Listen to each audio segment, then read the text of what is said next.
তাই ডাকাতি করে আমার কর্ম, ডাকাতি করে আমার ধর্ম, ডাকাতি করে আমার তা কোথার শোনগণ, কোথার শোনগণ, কোথার শোনাবো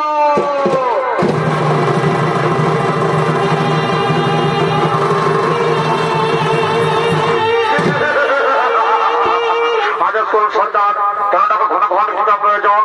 এই শোনো, আমরা ডাকাত, ডাকাতি করে আমাদের কর্ম, ডাকাতি করে আমাদের ধর্ম, ডাকাতি করে আমাদের তাই শোনো শোনো শোনো ডাকাত ভাই, চলো চলো আমরা এই জঙ্গলে ঘুরে বেড়াই, দেখি কিছু ডাকাতি করা যায় কিনা যায়।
হায় ভাই, আর আমরা এই জঙ্গলে ডাকাতি করবো না, আর আমরা এই জঙ্গলে ডাকাতি করবো না।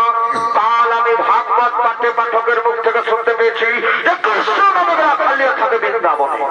সে যখন আসে গোচারণে তার সারা শরীরে 9 রকম অলঙ্কার থাকে পরিধানে, যার মূল্য অনেক।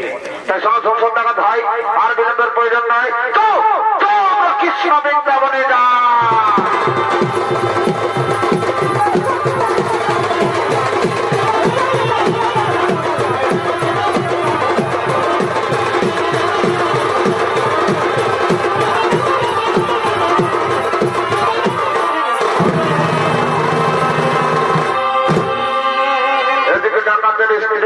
মাধবী, এদিকে ডাকাতের স্ত্রী মাধবী, সে ছিল কৃষ্ণ ভক্ত, তাই কৃষ্ণ পূজা করার জন্য আগমন করতে চলেছে।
কৃষ্ণ পূজা আরম্ভ করলেন।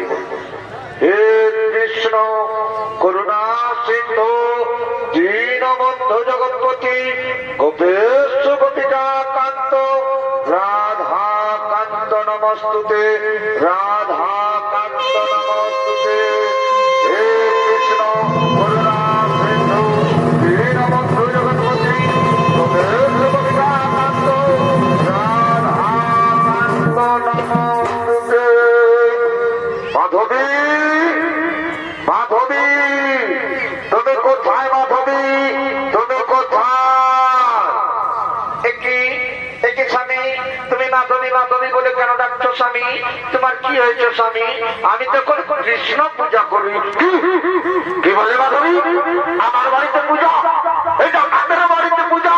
এটা কাদের বাড়িতে পূজা? এই ডাকাতের বাড়িতে ধর্মকর্ম চলবে না। আমি ডাকাত, ডাকাত করে আমার ধর্ম, ডাকাত করে আমার কর্ম, ডাকাত করে আমার সব। তাই শোনো মাধবী, আমি যাবো কৃষ্ণ বৃন্দাবনে, আমি যাবো কৃষ্ণ ডাকাতি করতে। তাই দাও আমাকে সাজিয়ে দাও। কি বলে স্বামী? তুমি যাবে কৃষ্ণ বৃন্দাবনে, তুমি করবে কৃষ্ণ ডাকাতি? না স্বামী না, তুমি বৃন্দাবনে যেও না, তুমি কৃষ্ণ ডাকাতি করো না। আমার কাছে বাধা, আমি যাবো না বৃন্দাবনে, আমি যাবো না বৃন্দাবনে। তুমি না আমার অর্ধাঙ্গিনী, তুমি না আমার অর্ধাঙ্গিনী, আমার অর্ধাঙ্গিনী হয়ে তোমার মুখে কথা মানায় না।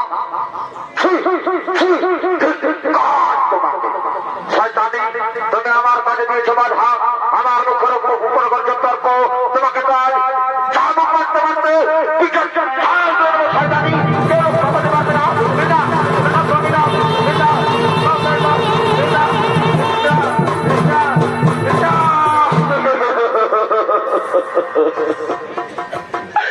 স্বামী গো, তুমি যে না স্বামী, তুমি করো না কৃষ্ণ ডাকাতি।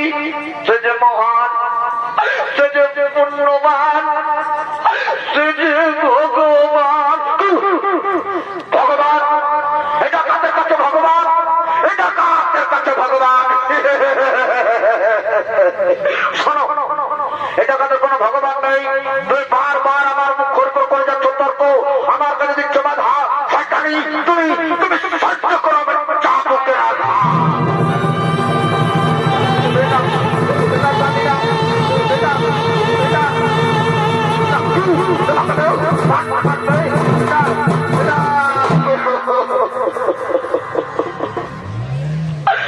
স্বামী গো, তুমি যেও না স্বামী, তুমি যেও না কৃষ্ণ বৃন্দাবনে।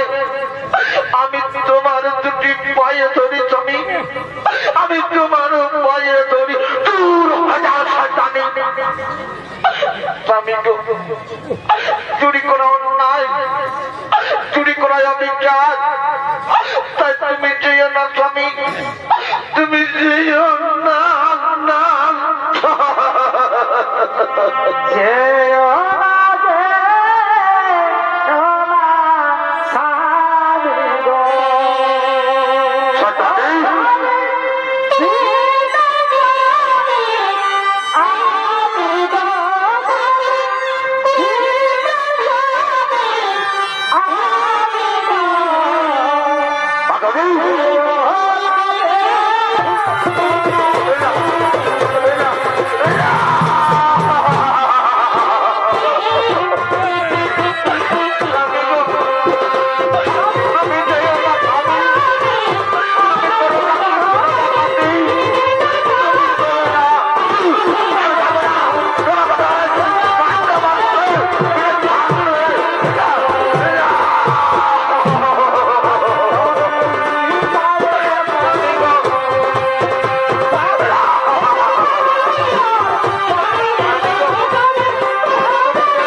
আর তোমার অর্ধাঙ্গিনী হয়ে তোমার ভালো মন্দ দেখাই তো আমার কর্মস্বামী।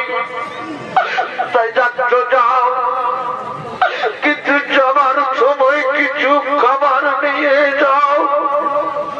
যে রাস্তায় খিদে পেলে এই খাবার গুলো খেয়ে তুমি তোমার ক্ষুধা নিবারণ করবে স্বামী। তাই যাচ্ছ যাও, ভালোভাবে যাও। এই তো, এই না হলে তুমি আমার অর্ধাঙ্গিনী। ঠিক আছে মাধবী, তুমি থাকো বাড়িতে, আমি যাব কৃষ্ণ বৃন্দাবনে, আমি যাব কৃষ্ণ ডাকাতি করতে। তুমি ভালো থেকো মাধবী। এখন আমি আসি মাধবী, এখন আমি আসি, এখন আমি আসি।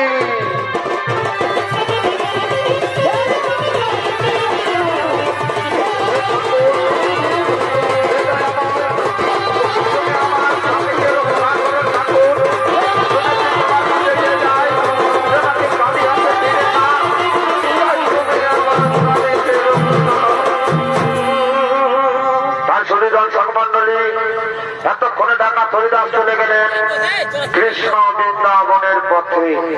তাই ডাকাতের শয়নে স্বপনে সদা এক মন, কেবল কৃষ্ণ বৃন্দাবন, কৃষ্ণ বৃন্দাবন, কৃষ্ণ বৃন্দাবন।